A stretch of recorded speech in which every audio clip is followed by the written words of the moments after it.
नमस्कार दोस्तों। आप सभी को राधे राधे और जय श्री राम। आपका हमारी इस नई वीडियो में स्वागत है।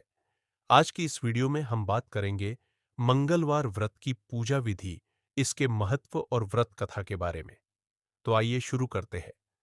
दोस्तों, अगर आपने अभी तक हमारे चैनल को सब्सक्राइब नहीं किया है तो सब्सक्राइब जरूर कर ले। जब आप हमसे जुड़ते हैं तो ये हमारे लिए एक बड़ा मोटिवेशन होता है।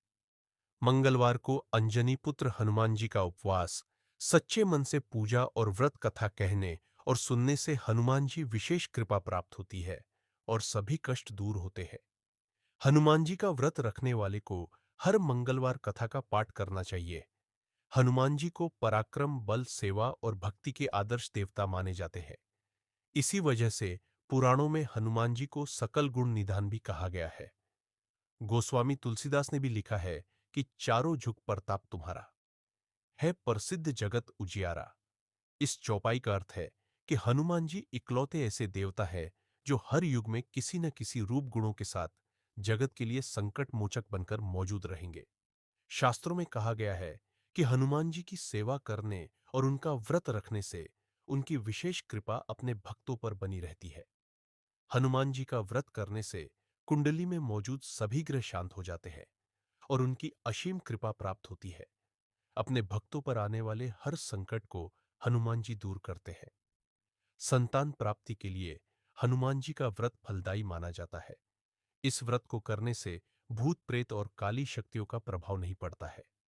मंगलवार का व्रत करने से सम्मान, साहस और पुरुषार्थ बढ़ता है। अब मंगलवार पूजन विधि को जानते हैं। हनुमान जी का व्रत लगातार 21 मंगलवार करना चाहिए। मंगलवार के दिन ब्रह्म मुहूर्त में उठकर स्नान वगैरह से निवृत्त होकर सबसे पहले हनुमान जी का ध्यान करें और व्रत का संकल्प करें। इसके बाद ईशान कोण की दिशा उत्तर पूर्व कोने में किसी एकांत स्थान पर हनुमान जी की मूर्ति या तस्वीर स्थापित करें। फिर गंगा जल के छींटे देकर उनका लाल कपड़ा धारण कराएं। फिर पुष्प, रोली और अक्षत के छींटे दें। इसके बाद चमेली के तेल का दीपक जलाए और तेल की कुछ छींटे मूर्ति या तस्वीर पर डाल दे। इसके बाद हनुमान जी फूल अर्पित करे और अक्षत व फूल हाथ में रखकर उनकी कथा सुने और हनुमान चालीसा और सुंदरकांड का पाठ भी करे। इसके बाद आप भोग लगाए और अपनी मनोकामना बाबा से कहे और प्रसाद सभी में वितरण कर दे। अगर संभव हो सके तो दान जरूर करें। शाम के समय भी हनुमान मंदिर जाकर चमेली के तेल का दीपक जलाए और सुंदरकांड का पाठ करें और उनकी आरती करें। 21 मंगलवार के व्रत होने के बाद 22वें मंगलवार को विधि विधान के साथ बजरंग बली का पूजा कर उन्हें छोला चढ़ाए। उसके बाद 21 ब्राह्मणों को बुलाकर उन्हें भोजन कराए और क्षमतानुसार दान दक्षिणा दें। साथियों, अब मंगलवार व्रत कथा को सुनते हैं। एक समय की बात है, एक ब्राह्मण दंपत्ति प्रेम भाव से साथ साथ रहते थे, लेकिन उनकी कोई संतान न होने के कारण दुखी रहते थे। ब्राह्मण हर मंगलवार के वन जाकर हनुमान जी की पूजा करने जाता था और संतान की कामना करता था। ब्राह्मण की पत्नी भी हनुमान जी की बहुत बड़ी भक्त थी और मंगलवार का व्रत रखती थी। वह हमेशा मंगलवार के दिन हनुमान जी का भोग लगाकर ही भोजन करती थी। एक बार व्रत के दिन ब्राह्मणी भोजन नहीं बना पाई, जिससे हनुमान जी का भोग नहीं लग सका। तब उसने प्रण किया कि वह अगले मंगलवार को हनुमान जी को भोग लगाकर ही भोजन करेगी। वह 6 दिन तक भूखी प्यासी रखी और मंगलवार के दिन व्रत के दौरान बेहोश हो गई।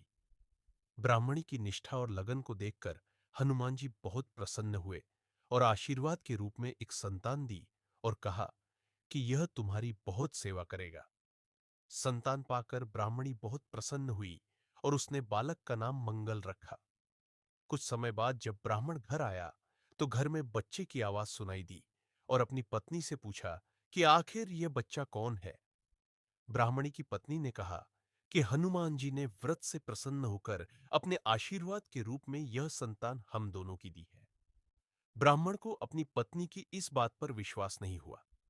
एक दिन जब ब्राह्मणी घर पर नहीं थी तो ब्राह्मण ने मौका देखकर बच्चे को कुएं में गिरा दिया। जब ब्राह्मणी घर लौटी तो उसने मंगल के बारे में पूछा। तभी पीछे से मंगल मुस्कुरा कर आ गया और ब्राह्मण बच्चे को देखकर आश्चर्यचकित रह गया। रात को हनुमान जी ने ब्राह्मण को सपने में दर्शन दिए और बताया कि यह संतान तुम्हारी है। ब्राह्मण सत्य जानकर बहुत खुश हुआ।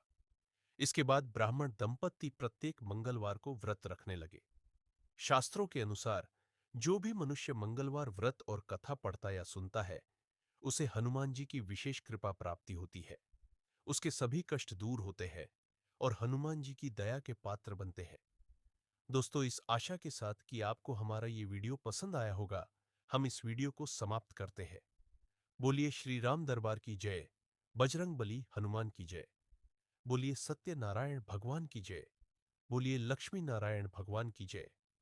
नमस्कार और हर हर महादेव।